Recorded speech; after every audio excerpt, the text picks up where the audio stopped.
A former staffer from President Obama's time in office has come forward to testify against Joe Biden for his pay-to-play money scheme in the country of Ukraine.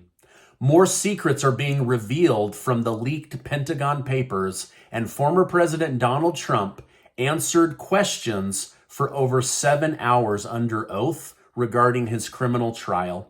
Thank you so much for liking and sharing these videos. It really helps me out when you hit the like button and you share this with family and friends. So thank you so much. Also, listen to the end where I'll tell you about a $10,000 cash giveaway my wife and I are doing thanks to generous video sponsors. The man responsible for leaking top secret U.S. intelligence documents has been arrested and identified. He's being called Jack the Dripper for dripping this information. Shockingly, he's only 21 years old and held a low-level intelligence officer position, and his name is Jack Texiera. Jack initially posted the classified documents to an online chat room where he eventually distributed these secret documents to the world when he wasn't getting enough attention.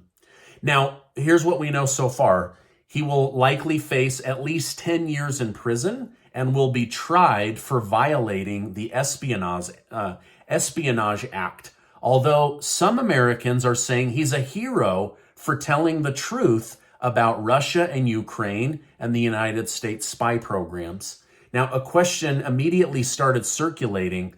How did a low-level National Guard airman get access to some of the most secret military documents within the United States federal government and the Pentagon?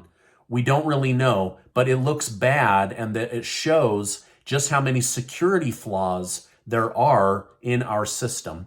Now, I've spoken with several military personnel, and they are all shocked that a National Guardsman could access this level of top secret material. Some of them said it's almost like they wanted this to happen so that they would have a way to start exiting out of Ukraine. Now, I don't know if any of that is true. I'm not a conspiracy theorist, so I'm not going to go down that. But it is an interesting question. How did this young man get access to the highest levels of security information? Now, one of the most damning pieces of information that was leaked is the revelation that China agreed to secretly provide lethal aid to the country of Russia. They've said they didn't do this. Now we know they did. According to the Washington Post, U.S. agents were able to covertly spy on Russia's secret service while discussing this matter. China planned on disguising lethal weapons as civilian items before sending them off to Russia so that they wouldn't be tied to the item. Unfortunately for the United States, Russia now knows that we are listening in on their most secret conversations. However, this will make China step back away from the situation, as they don't want this to escalate between the United States and China. Another stunning revelation is that we do have a small number of American troops on the ground in Ukraine. Now, White House spokesman John Kirby is saying they're not on the battlefield. Nobody's forcing them to operate. In fact, they're working out of the U.S. Embassy in the capital of Kyiv, Ukraine.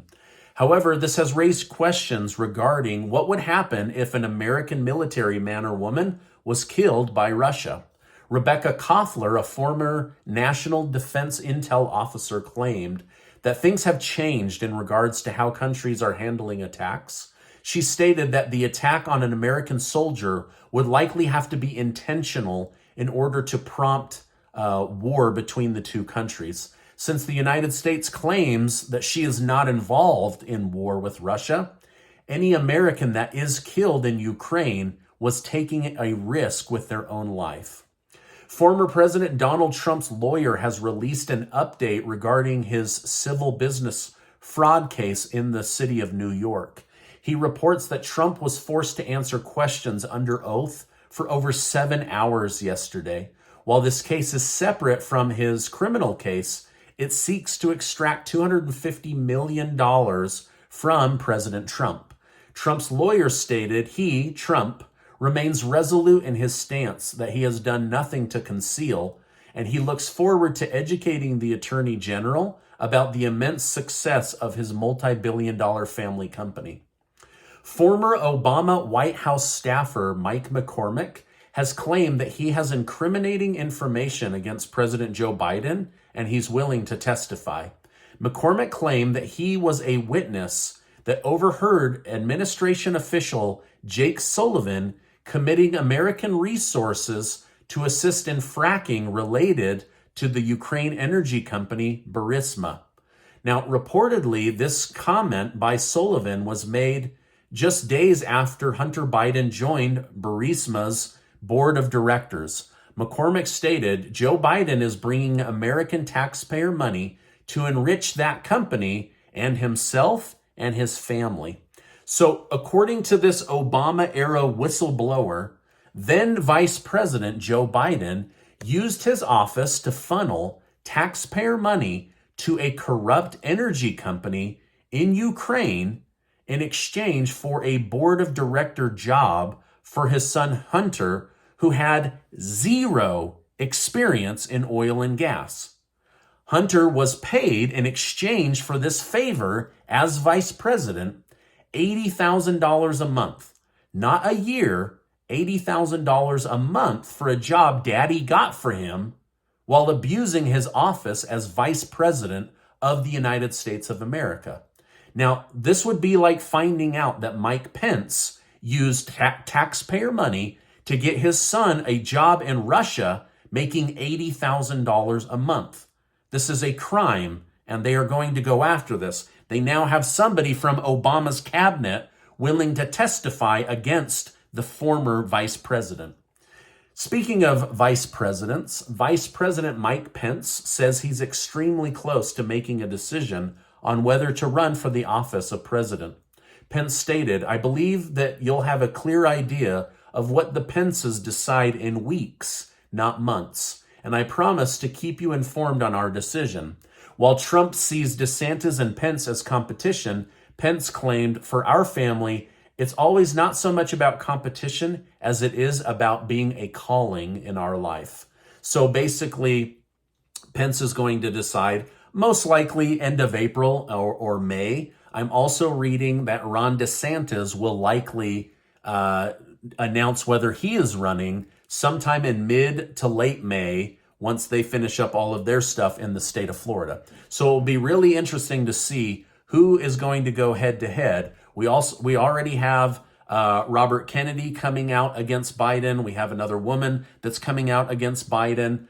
Big names are coming out against Biden from the Democrat and the Republican Party.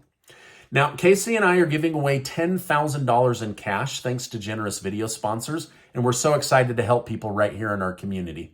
One of you is going to win $5,000 in cash, life-changing money. But 5 of you are going to win $1,000 in cash, and you can spend it however you want. We're so excited to be able to give that money away. Now, I'm going to leave a link down below so that you can go and learn more about that. Now, before you go, I want to remind you that you are amazing. Hey, over on my wife's channel, we did a new series called Money and Marriage, which we're going to do 1 or 2 times a month, where we're going to talk about money ideas, and also how to improve your marriage, whether you're fighting about money. Money is one of the biggest causes for divorce, and we're very pro-marriage. And so I will leave that right here for you to go check out. Hey, there's a lot of places to get your news today, so I appreciate you stopping by. Have a great weekend, and I will see you on the next video.